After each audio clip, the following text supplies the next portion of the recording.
আরে গেছো না আরে তুই আর এর সারা ঠিক ভিডিও এখানে আগুন আছে বিনা ভিডিও তুলবো আমি খালে দাদা শোন এলাম বসেছি বিনা নিলে আচ্ছা তুমি দেখাও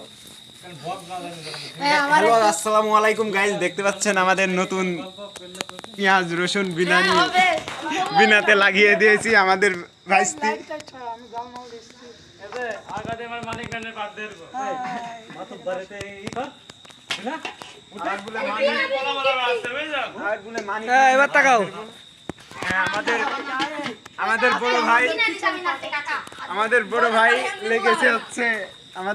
লেগেছে হচ্ছে জাল দিতে একাই ইতিমধ্যে। ও এখনো আমাদের দুটা দর্শক আছে। এই যে আমরা চকলেট চলে এসেছি এই যে আমরা আমার দিকে আমার ভিডিও করা আমি টাকা শুনুনি এই দেখি গ্লাসটা দেখি হ্যাঁ গ্লাস করতে আমাদের অতি